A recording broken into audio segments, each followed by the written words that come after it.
కుల భ్రష్టుడు పట్టువదలని విక్రమార్కుడు చెట్టు వద్దకు వెళ్ళి శవాన్ని దించి భుజాన వేసుకొని మరొక మారు శ్మశానం కేసి మౌనంగా నడవసాగాడు. అప్పుడు శవంలోని బేతాళుడు, రాజా, నీ పట్టుదల అద్భుతమైనది. కానీ ఎంతటి కార్యదీక్ష గలవారు కూడా తీరని అపజయం కలిగే సందర్భంలో పశ్చాత్తాపపడటం జరుగుతుంది. ఇందుకు ఉదాహరణగా నీకు ప్రతాపవర్మ కథ చెబుతాను విను అంటూ ఈ విధంగా చెప్పాడు. పూర్వం ఉదయగిరి ప్రాంతంలో ప్రతాపవర్మ అనే రాజవంశపు యువకుడు ఉండేవాడు. ఆ కాలంలో ఉదయగిరి రాజ్యం సుభిక్షంగా ఉండేది కాదు. దేశమంతా పర్వతమయం కావటం చేత వ్యవసాయం చాలా తక్కువ. అక్కడ కొండలపై జీవించే ప్రజలు చాలా బీదవాళ్ళు, కానీ అపారమైన ధైర్య సాహసాలు, ధర్మబుద్ధి కలిగిన వారు. ఈ పేద ప్రజలతో పాటు కొద్దిమంది సంపన్నులు కూడా ఉండేవారు. ప్రతాపవర్మ తండ్రి పూర్వాచార పరాయణుడు, కులాభిమానం హెచ్చుగా కలిగినవాడు. ప్రతాపుడు ఆయనకు రెండవ కుమారుడు. ఆయన పెద్ద కుమారుడు 2-3 పాటు దేశ సంచారం చేసి రావటానికి వెళ్ళాడు. అతనికి హేమ అనే 5 ఏళ్ల కుమార్తె ఉండేది. ప్రతాపుడి తండ్రి ఇంట అనేక మంది బానిసలు ఉండేవారు. వారంతా కొండజాతి వారే. ఆ బానిసలలో ఒక స్త్రీని ప్రతాపుడు ప్రేమించాడు. ఆమెను పెళ్లాడే ఉద్దేశంతో ప్రతాపుడు తండ్రి అనుమతి కోరాడు. తండ్రి ఈ మాట విని మండిపడ్డాడు. నువ్వు కొండజాతి దాన్ని పెళ్లాడి నాకు కోడలుగా తీసుకురావటానికి నేను ఎంతమాత్రమూ ఒప్పను. అలాంటి కులహీనమైన పని చేస్తే నిన్ను బహిష్కరిస్తాను అన్నాడు ఆయన. ఎన్నడూ తండ్రితో గట్టిగా మాట్లాడని ప్రతాపుడు ఈసారి ఆయనతో పోట్లాడి ఇంటి నుంచి వెళ్ళిపోయి తాను ప్రేమించిన స్త్రీని పెళ్లాడి కొండలలో నివసించసాగాడు.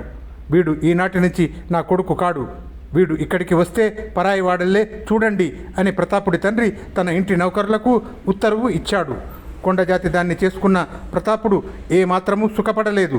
రాచరికంలో పుట్టి పెరిగిన అతనికి కొండజాతి వాళ్ళ జీవితం జీవించటం చాలా కష్టమైంది. అతని ఆచారాలు వేరు, అతని భార్య ఆచారాలు వేరు. ఆమె ఇప్పుడు తన వారి మధ్య ఉంటున్న కారణం చేత ప్రతాపుడి ఆచారాలను మర్యాదలను అవహేళనగా చూడసాగింది. ఈ జీవితం నుంచి తప్పించుకునేటందుకు గాను ప్రతాపుడు సైన్యంలో యోధునిగా చేరాడు. ఉదయగిరిపైకి పరిసరరాజు ఒకడు దండెత్తి వచ్చాడు. యుద్ధం జరిగింది. ఉదయగిరి సైన్యాలతో పాటు కొండముఠాలు కూడా పోరాడాయి. కానీ యుద్ధంలో ఉదయగిరి ఓడిపోయింది. ఉదయగిరిలో ఉండే ధనవంతులందరూ ఓటమిని ఒప్పుకొని కొత్త రాజుకు లొంగిపోయారు. కొండజాతుల వాళ్ళు మట్టుకు లొంగిపోలేదు. వాళ్ళు స్వాతంత్ర్యం ప్రకటించి తమ కొండరాజ్యంలోకి వచ్చిన శత్రు బలాలను అన్నిటినీ యుద్ధంలో ఎదిరించసాగారు. ఇప్పుడు వారికి దోపిడీలు చేయటం తప్ప మరొక బతుకు తెరువు లేదు. ప్రతాపుడు యుద్ధంలో ఉదయగిరి సైన్యాలతో చేరి పోరాడాడు. ఉదయగిరి ఓడిపోయి శత్రురాజుతో సంధి జరగగానే అతను తన తండ్రి వద్దకు వెళ్ళి, నాన్నగారు, నన్ను క్షమించండి. జరిగిన దానికి నేను చాలా పశ్చాత్తాపపడుతున్నాను. నన్ను మళ్ళీ మీ కొడుకుగా స్వీకరించండి అని ప్రాధేయపడ్డాడు. తండ్రి ససేమిరా అన్నాడు, నువ్వు నా కొడుకువి కావు. నా ఇంట నీకు స్థానము లేదు. నువ్వు వచ్చిన పని అయిపోతే నీ దారిన నువ్వు వెళ్ళవచ్చు. నీతో నాకు మాట్లాడేటందుకు ఏమీ లేదు అని ఆయన నిష్కర్షగా చెప్పాడు. ఆయనకు ఎదురు చెప్పే సాహసం ఎవ్వరికీ లేదు. 5 ఏళ్ల పిల్ల హేమ మాత్రం ప్రతాపుణ్ణి వాటేసుకొని, బాబాయ్, నువ్వు వెళ్ళిపోకు, ఇక్కడే ఉండు అన్నది. తాతయ్య నన్ను వెళ్ళిపోమ్మంటున్నారు, ఎలా ఉండేదమ్మా అని ప్రతాపుడు అడిగాడు. హేమ తన తాత వద్దకు వెళ్ళి తన పినతండ్రిని వెళ్ళనివ్వవద్దని ఎంతో బతిమాలింది, ఏడ్చింది. కానీ ముసలాయన తన పట్టు విడవలేదు. ప్రతాపుడు కొండలలోకి తిరిగి వెళ్ళిపోయాడు. కొండముఠాల వాళ్ళు అతన్ని ఎంతో ఆదరించి తమ నాయకుడిగా ఉండమని కోరారు. అతను అందుకు అంగీకరించాడు. ప్రతాపుడు నాయకత్వం వహించాక కొండ బందిపోటు ప్రతాపం 10 రెట్లు పెరిగినట్టయింది. దానికి కారణం ఏమంటే ప్రతాపుడు యుద్ధతంత్రం తెలిసినవాడు. అది కొండజాతి వాళ్లకు తెలియదు. అదిగాక మామూలు సైనికుల కన్నా ఆ కొండజాతి వారిలో ధైర్యము, నిజాయితీ, క్రమశిక్షణ ఎక్కువ. వారు తమ నాయకుడి కోసం ప్రాణాలు అర్పించమంటే సంకోచించకుండా అర్పిస్తారు. అతడు చేసిన నియమాలను ప్రాణం పోయినా ఉల్లంఘించరు. నేను మీకోసం నా జీవితాన్ని అంకితం చేస్తాను, కానీ మీకు భవిష్యత్తు లేదని తెలుసుకోండి. మనం ధనికులను దోపిడీ చేస్తే కానీ బ్రతకలేము. అందుచేత వారు మనల్ని క్రూర మృగాలను వేటాడినట్టు వేటాడుతారు. మనం ఈ కొండలను దాటిపోతే ఎందుకు పనికిరాం. మిగిలిన ప్రపంచమంతా వారి పక్షాన్నే ఉంటుంది. మనం ఇప్పుడే లొంగిపోయినట్టయితే ఏ బానిస బతుకుతూ బలుసాకైనా తినవచ్చు. స్వాతంత్రం కోసం పోరాటం సాగించినట్టయితే చివరకు రాసిపెట్టి ఉన్నది సర్వనాశనమే. అందుచేత స్వాతంత్రం కోసం చచ్చిపోవటమో బానిసలుగా బ్రతికి ఉండటమో ముందే నిశ్చయించుకోండి అని ప్రతాపుడు తన అనుచరులను హెచ్చరించాడు. కొండజాతి వాళ్ళు పోరాడటానికే నిశ్చయించుకున్నారు. చివరి వరకు వారి పోరాటానికి నాయకత్వం వహిస్తానని ప్రతాపుడు అందరి ఎదుట ప్రమాణం చేశాడు. అది మొదలు కొండ బందిపోటు పేరు వింటే ఉదయగిరి ప్రాంతాల అందరికీ సింహ స్వప్నమైంది. వారు ఎక్కడ దాగి ఉంటారో, ఎప్పుడు ఎక్కడ వచ్చిపడి దోపిడీలు చేస్తారో ఎవరికీ తెలియదు. ఎన్ని దోపిడీలు జరిగినా దొంగలు కంటికి కూడా కనబడేవారు కారు. పరిస్థితులు ఇలా ఉండటం వల్ల ఆ కొండల మధ్యగా ప్రయాణం చేయటానికి ఉదయగిరి ప్రజలు భయపడేవారు. ఉదయగిరిపై యుద్ధానికి వచ్చిన సేనలలో విజయవర్మ అనే యోధుడు ఒకడున్నాడు. యుద్ధం ముగిసిన కొంతకాలానికి అతను తన స్వదేశానికి బయలుదేరాడు. అతని వెంట అతని నౌకరు ఒకడున్నాడు. అతను ఉదయగిరి నుంచి బయలుదేరేటప్పుడు కొండల మధ్య ప్రాంతానికి వెళ్ళవద్దని హెచ్చరించి అతను వెళ్ళవలసిన దారి కూడా చెప్పాడు. విజయుడు గుర్తులు చూసుకుంటూ కొంత దూరం కొండదారిన వెళ్ళాక దారి తప్పాడు. సూర్యాస్తమయం కాకముందే అతనికి ఒక గ్రామం తగలవలసింది. అది తగలలేదు. దానికి తోడు మసక చీకటితో పాటు పొగమంచు కొండలను, అడవి ప్రాంతాన్ని చుట్టవేసింది. కొద్దిసేపట్లోనే చీకటి ముంచుకు వచ్చింది. విజయుడు తన నౌకరుతో, ఎక్కడ ఒక చిన్న కుటీరం కనబడినా ఈ రాత్రికి అక్కడే మజిలీ చేద్దాం. ఎక్కడైనా దీపపు వెలుగు కనిపిస్తుందేమో, నువ్వు కూడా శ్రద్ధగా చూడు అన్నాడు. చీకటి పడినాక ఒక జాముసేపు వాళ్ళు నడుస్తూనే ఉన్నారు. ఎక్కడా వారికి నరసంచారం పొడగట్టలేదు. చివరకు నౌకరు, అయ్యగారు, ఆ కనిపించేది దీపం కాదా అన్నాడు. పొగమంచులో నుంచి వారికి అస్పష్టంగా ఒక చిన్న వెలుగు కనబడింది. అక్కడ మనుషులు ఉంటారన్న ఉద్దేశంతో వాళ్ళిద్దరూ వేగంగా నడిచి ఆ దీపం కనిపించిన దిక్కుగా వెళ్ళి చాలాసేపటికి ఒక ఎత్తైన కొండ దిగువకు చేరుకున్నారు. ఆ కొండ అతి విచిత్రంగా ఉన్నది. దాని పార్శ్వం గోడలాగా నిటారుగా ఉన్నది.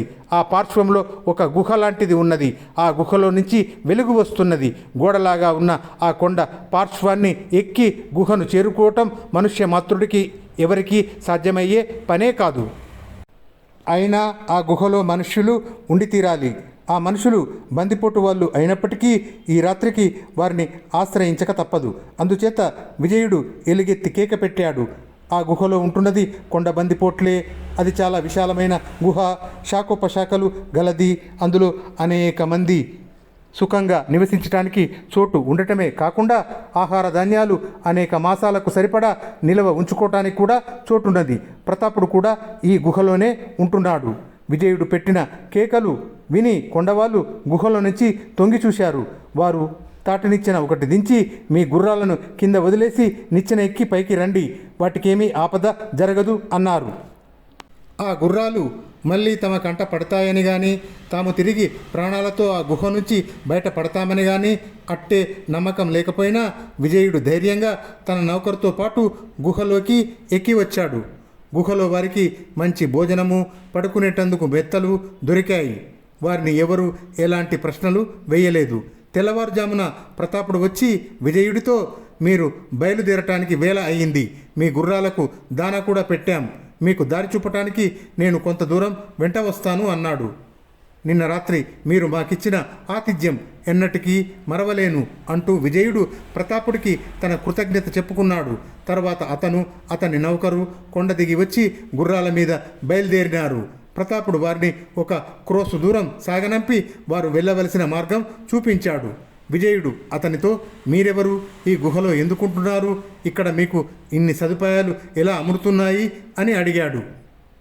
మేము కొండ బందిపోటు వాళ్ళం. మమ్మల్ని గురించి మీరు అనేక వార్తలు వినే ఉంటారు.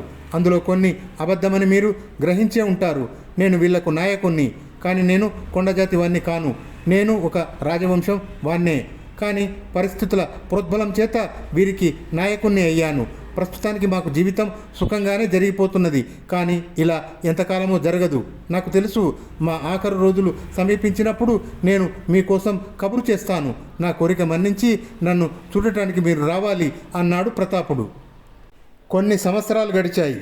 బందిపోటును ఎలాగైనా నిర్మూలించకపోతే లాభం లేదని, ఉదయగిరికి వారు పక్కలో బల్యంగా ఉన్నారని రాజుగారికి విజ్ఞాపనలు వెళ్ళాయి. రాజుగారు కొంత సైన్యాన్ని ఉదయగిరి కొండల్లోకి పంపాడు. ఆ సైన్యంలో విజయుడు కూడా ఉన్నాడు. సైన్యాలు దెబ్బతిన్నప్పటికీ బందిపోటు చివరకు చుట్టుముట్టబడింది. భయంకరమైన ఆఖరు పోరాటంలో ప్రతాపుడు తీవ్రంగా గాయపడి దొరికిపోయాడు. ఎక్కువ మంది కొండజాతి వాళ్ళు తమ స్వేచ్ఛ కోసం ప్రాణాలు వదిలారు. కొద్దిమంది మటుకు ప్రాణాలతో మిగిలారు. ఎవరో యుద్ధ ఖైదీ తన కోసం కబురు చేసినట్టు విని విజయుడు అతన్ని చూడటానికి వెళ్ళాడు. విజయుడు మొదట్లో ప్రతాపుణ్ణి గుర్తించలేదు. 12 ఏళ్ల కాలంలో ప్రతాపుడు చాలా మారిపోయాడు. అదీగాక ప్రతాపుడు ఇంతకాలము ఈ బందిపోటు వాళ్లకు విశ్వాసంతో నాయకుడుగా ఉంటున్నాడని విజయుడు అనుకోలేదు. ఏనాడు వారిని విడిచిపెట్టి వెళ్ళిపోయి ఉంటాడనుకున్నాడు. ప్రతాపుడు విజయుడితో ఈసారి తన నిజమైన కథ యావత్తు చెప్పి, నేను నిశ్చింతగా ప్రాణం వదులుతున్నాను. మా తండ్రి గారి ఇంట నా కోసం విచారించే వాళ్ళు హేమ తప్ప మరెవ్వరూ లేరు.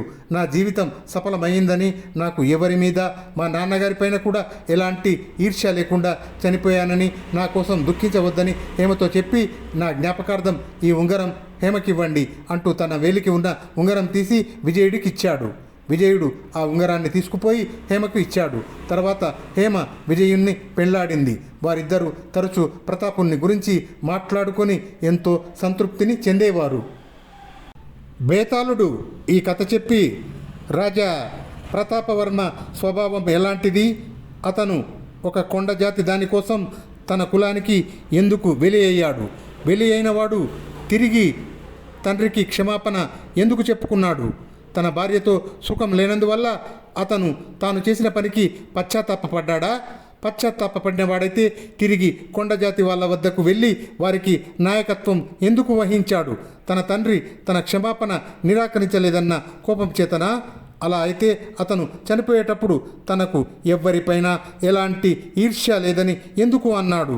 ఈ అనుమానాలకు సమాధానం తెలిసి కూడా నువ్వు చెప్పకపోయావో నీ తల పగిలిపోతుంది అన్నాడు బేతాళుడు.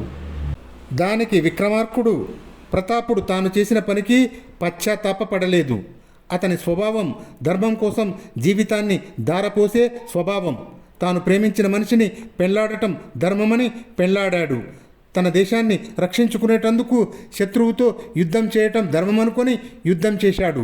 ఆ యుద్ధంలో తన పక్షం ఓడిపోగానే తిరిగి తన తండ్రితో రాజీ పడటం ధర్మమనుకొని క్షమాపణ చెప్పుకున్నాడు. అందువల్ల లాభం లేకపోగా స్వాతంత్రం కోసం పోరాడే కొండజాతి వాళ్ళ పోరాటాన్ని బలపరచటం ధర్మమనుకొని వారికి నాయకత్వం వహించాడు. అతను జీవితంలో సుఖాన్ని, ఆనందాన్ని కోరలేదు. అందుచేతనే తనను సుఖపెట్టలేకపోయిన తన భార్యపైన కానీ, తన క్షమాపణను నిరాకరించిన తన తండ్రిపైన కానీ అతనికి ఈర్ష్య కలగలేదు. తాను ధర్మమనుకున్న దానికోసం తుది వరకు పోరాడి ప్రాణాలు వదిలాడు కనుక అతను తన జీవితం సఫలం అయిందనుకున్నాడు అన్నాడు విక్రమార్కుడు. రాజుకు ఈ విధంగా మౌనభంగం కాగానే బేతాళుడు శవంతో సహా మాయమై మళ్ళీ చెట్టెక్కాడు.